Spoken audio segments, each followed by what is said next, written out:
السلام علیکم دوستو، میرا آج کا پیغام رانا ثناء اللہ صاحب سے ہے۔ رانا ثناء اللہ صاحب، آپ نے جو ظلم کیا ہے اس وطن کے ساتھ، یہ تاریخ یاد رکھے گی۔ یہ لمحے تاریخی لمحے ہیں، ہم کبھی نہیں بھولیں گے۔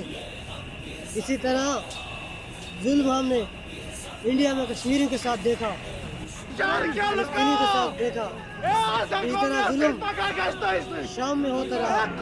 لیکن آج تو نے جو ظلم کیا ہے اس کا بدلہ ہم لیں گے، اس کا بدلہ ہم ضرور لیں گے۔ تمہیں کتے کی طرح سڑکوں پر گھسیٹیں گے۔ یاد رکھنا،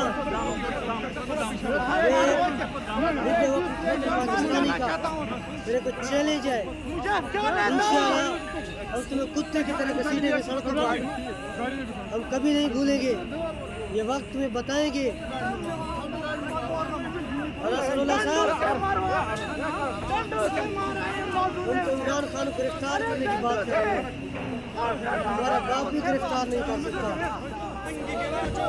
وہ کون؟ اس کا کوئی کیسز تو بتاؤ، پھر اس لیے گرفتار کرو گے تم نے تمہارے خلاف باقی چوروں کے خلاف مقدمہ درج کیے اور تمہارے پاس کوئی ایکشن ہی نہیں ہے، اس سے کی طرح سے فون کرو گے۔ رانا ثناء اللہ صاحب، آج میرا چیلنج ہے آپ کو، انشاءاللہ وقت بتائے گا، اور اس میں سڑکوں پر گھسیٹیں گے، کتے کی طرح گھسیٹیں گے، ہم نہیں بھولیں گے۔ اور یہ عوام اور یہ پاکستانی اور یہ چھوٹے بڑے اور یہ معذور بچے بوڑھے ہوتے کبھی بھی نہیں بھولیں گے انشاءاللہ۔ اور یہ وقت یہ زندگی بھر اور یہ تاریخی لمحہ ہوں گے، یہ لکھے جائیں گے انشاءاللہ۔ اور تمہیں ایک ایک لمحے ایک ایک ظلم کا حساب ہم لیں گے انشاءاللہ، ضرور لیں گے۔ یاد رکھنا، ہم کبھی نہیں بھولیں گے۔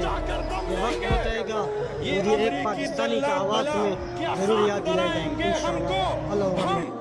رانا ثناء اللہ صاحب، ہم انشاءاللہ تمہیں اسی طرح سڑکوں پر گھسیٹیں گے، نشان عبرت بنائیں گے تم سے، انشاءاللہ تم سے نشان عبرت بنائیں گے، آنے والی نسلیں بھی یاد رکھیں گی، تم سے نشان عبرت اس طرح بنائیں گے کہ دنیا یاد رکھے گی انشاءاللہ۔ رانا ثناء اللہ صاحب، تمہیں کس کام کو للکارا ہے شاید تمہیں اندازہ ہی نہیں، تمہیں پتہ ہی نہیں، ہم بتا دیں گے انشاءاللہ، یہ یاد تمہیں دلا دیں گے، یہ وقت تمہیں بتائے گا، ہم ضرور یہ یاد تمہیں دلائیں گے انشاءاللہ۔ تمہیں اس طرح سڑکوں پہ گھسیٹیں گے، ایک تاریخ یاد رکھے گی، دنیا یاد رکھے گی، ہم کبھی نہیں بھولیں گے انشاءاللہ۔